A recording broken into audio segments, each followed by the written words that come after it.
keep 5-year ILR and restrict access to benefit for new ILR holders. Calm down. No. This is a current petition that have been going around, and I believe that most of us may have seen this. We all know what has happened recently. The government came out, with proposals. Those proposals are subject to consultations. They want to get people's opinion about this. That's of it. I don't want to say anything about it. I reserve my comments.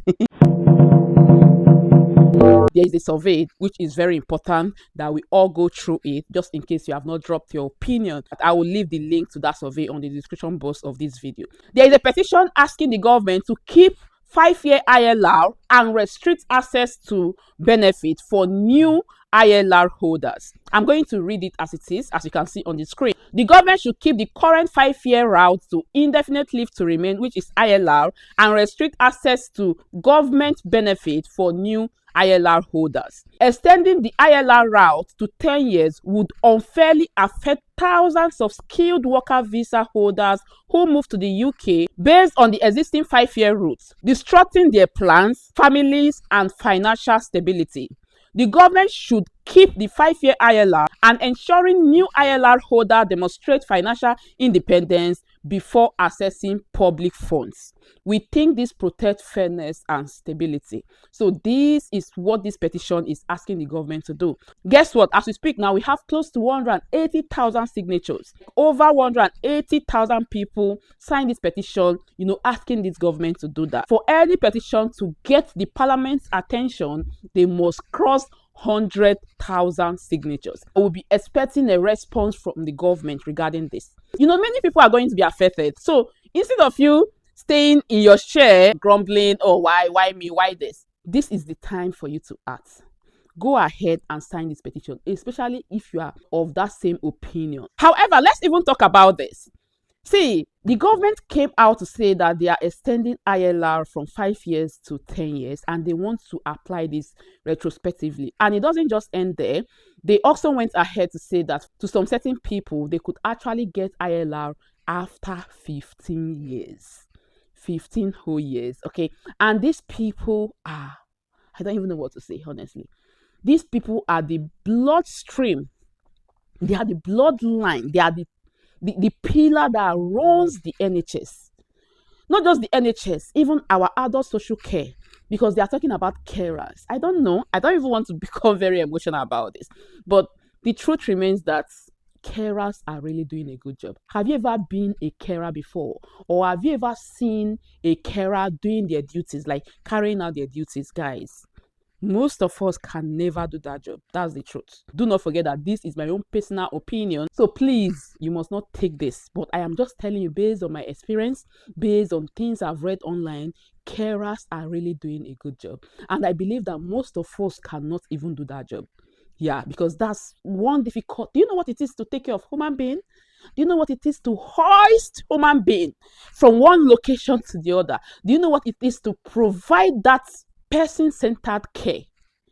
These are what carers are doing. When I talk about carers, I mean support workers, I mean nursing assistants, because it's not even clear if nursing assistants are expected to also wait for 15 years. But this is what government has said, has proposed rather, that because statistics shows that in the next couple of years, over 2 million, is it up to 2 million or close to 2 million people will be eligible for ILR, and this could actually mean them, being eligible to access public funds. Their basic fear is these people, these migrants, accessing public funds. Whosoever that brought out this petition, or those people that signed this petition, are now saying that yes, we understand that the economy could be affected. However, let's not forget that the rule was there even before they came in. The government published it. I will look for it and put it on the screen directly from the government website. It stated there that if you are able to stay in the United Kingdom legally for 5 years, meeting every other criteria, staying away from crime, you could be eligible for ILR after 5 years. And now, because the government felt like, okay, they are now too much, many people would be eligible, so they have to extend the number of years. Is it really fair? Because personally, I feel like even those people that came in, it's not their fault.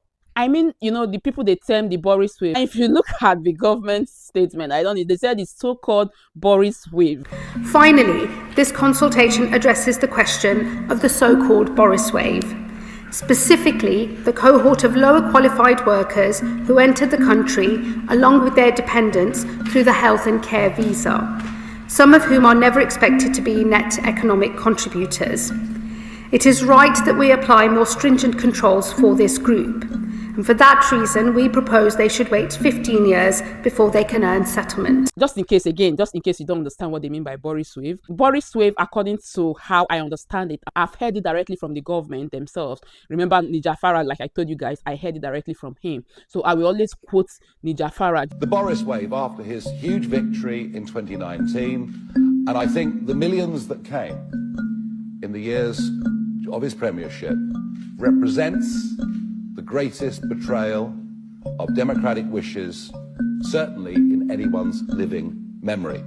This is not what Brexit voters wanted, and it's certainly not what any Conservative voter wanted from 2010 onwards, where in election after election after election they were promised that net migration would come down to tens of thousands a year, and we learn it was up to, in the worst year, 1 million. Proud to that 2020, 2021, they had stable economy and the migration rate was okay. And truly, if you check statistics, you discover that that's true. After 2020, the migration rate started going up. And this was because the government at the time, led by Boris Johnson, introduced the health and care visa route. And this again is because they felt like they needed so many people to come and assist them. Let's not forget that COVID happened, so they needed help. It was obvious, it was clear that within that period that the United Kingdom needed help. And that's not just the United Kingdom. COVID happened globally and it affected so many countries. Yeah. So they needed people to come in, social care, the healthcare, NHS. They needed people to support the healthcare sector. So they started bringing in people. And these people, according to the information there, that's why I keep saying, think about it. Especially those of us that keep blaming the migrants. Is it really their fault? Because somebody opened the door. Somebody put on those adverts that we need people to come in. These people did not come here illegally. They followed every procedures. They applied for job. Somebody contacted them for interview. They passed the interview. They were given offer. They were given COS. They applied for visas, paid money to apply for the visa. Yeah. And in some cases, they paid for IHS fee. And the visas, again, were approved. Before they took the flight, they packed their luggages, they brought in their family, because most of us are saying that, oh, it's their family that is the problem. But somebody allowed it, yeah? So they brought in their family and they're still living in the United Kingdom. Here in the United Kingdom, they go to work almost every day. They are in the NHS. They are your children's teacher. They are always there. There is no sector you will not find migrants. They are everywhere. Yeah, they are everywhere. But most of us see these people as the problem, like the problem of the country. I don't know how you say it, but me, I don't see them like that.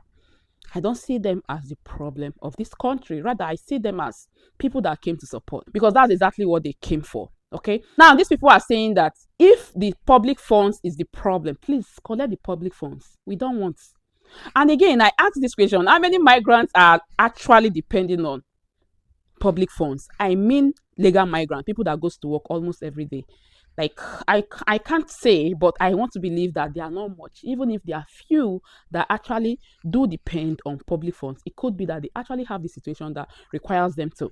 Okay, so now they are saying that please, we don't want public funds. Just let the 5-year route stay. That's exactly what this petition is all about. So I will leave you to drop your opinion on the comment section, and I will also drop the link to this petition on the comment section. It's very important that you have a say on this, honestly, especially those of us that are likely going to be affected. Like I said, it could affect even nursing assistants in the NHS because it's not clear.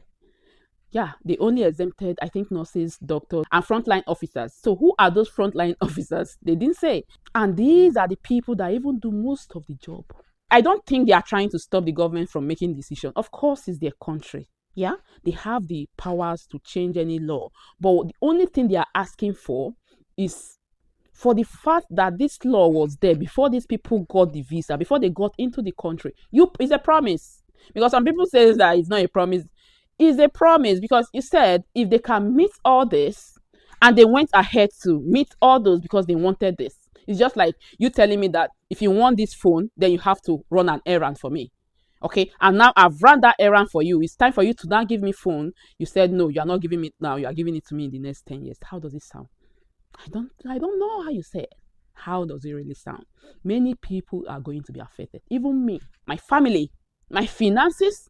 Because do you know how much it takes to renew visa every single 2 years? Because most of these countries are not even giving you 5-year visa. They are not. They are giving you maybe 2 years, a year, maximum 3 years. Do you know what it is to, if you are a family of 5, do you know what it is to renew that visa every single 2 years? Migrants are really going through a lot, to be honest. And I think somebody have to do something. We are only pleading. The government should please, since the public funds is the problem, just take the public funds away. You can keep it probably after 10 years or even after the 15 years. That would of course protect their financial stability. The cost of applying for visas every single year or every 2 years, 3 years, as the case may be, is high. And these people got other things to do with money. They have families to take care of. They have children to feed. They have other things. Take the public funds away and then keep the 5-year route. I'm fully in support of this. That's my opinion. Thank you again for watching, and I remain blessing, a Mozo of Blessed Blessing channel. Thank you. I know you got a girl step for the club.